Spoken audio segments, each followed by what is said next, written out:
Menang banyak, anak Riza Khalid cuma divonis 15 tahun. Vonis 15 tahun penjara bagi Muhammad Keri Adrianto Riza dalam perkara korupsi tata kelola minyak mentah dan produk kilang di PT Pertamina bukan sekadar kabar pengadilan. Ia adalah cermin buram tentang betapa murahnya harga keadilan ketika yang dirampok mencapai 285 triliun rupiah. 15 tahun penjara dan denda 1 miliar rupiah untuk kerugian negara yang disebut mencapai 285,98 triliun rupiah. Angka yang begitu jomplang sehingga terasa nyaris satir. Bila dihitung secara kasar, setiap 1 tahun hukuman ditukar dengan belasan triliun rupiah kerugian negara. Apakah ini yang disebut efek jera? Korupsi dalam perkara ini bukan sekadar manipulasi administrasi.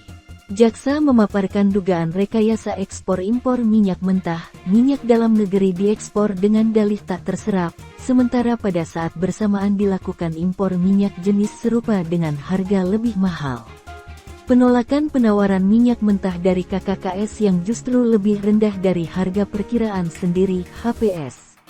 Pengadaan impor berbasis spot meski kebutuhan tahunan telah tersedia datanya. Sewa kapal VLCC yang diatur tanpa lelang terbuka. Semua membentuk pola yang, jika terbukti, bukan kelalaian, melainkan desain.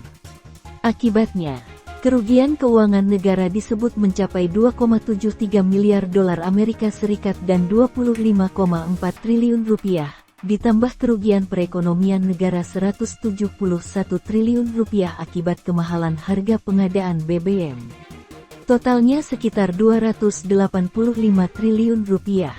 Ini bukan angka abstrak, itu uang rakyat, uang pendidikan, kesehatan, subsidi, dan infrastruktur.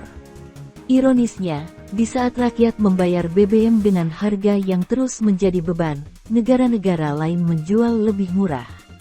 Malaysia misalnya, menjual RON 95 setara Rp7.800 per liter pada akhir 2025. Di Indonesia, harga setara seperti Pertamax Green 95 menembus Rp13.000 lebih per liter. Jaraknya bukan ratusan rupiah, tetapi ribuan.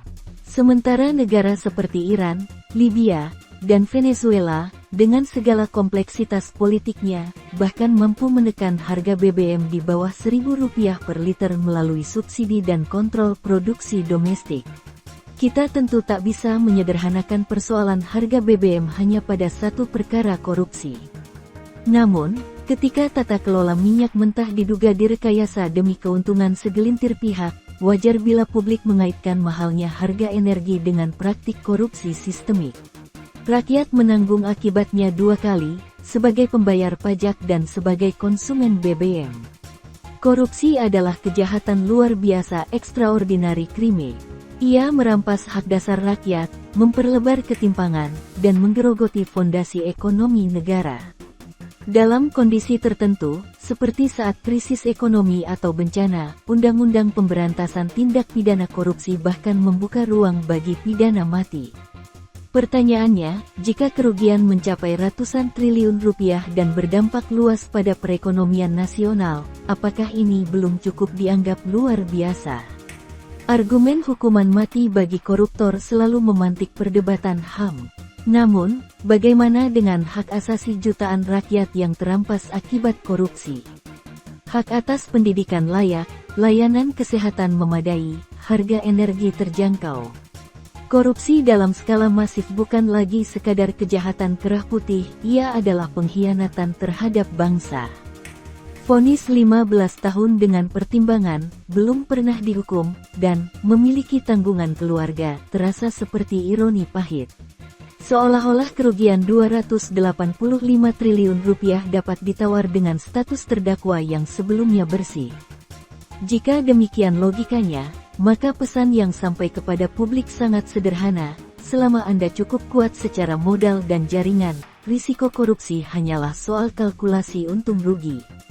Tanpa hukuman yang benar-benar menimbulkan rasa takut, bukan sekadar ketidaknyamanan, korupsi akan terus dianggap sebagai kejahatan berimbal hasil tinggi dengan risiko moderat.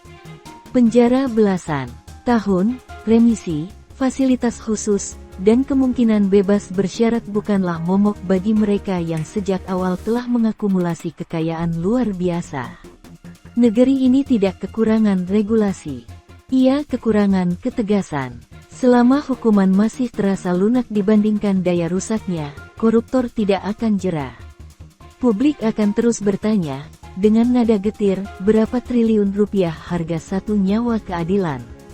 Jika korupsi sebesar ini belum cukup untuk mengguncang nurani dan menegaskan bahwa pengkhianatan terhadap bangsa harus dibayar setimpal, lalu kasus apa lagi yang sanggup? Rakyat menanti bukan sekadar vonis, melainkan keberanian negara untuk menyatakan bahwa merampok ratusan triliun rupiah adalah kejahatan yang pantas mendapat hukuman paling berat. Hukum mati koruptor.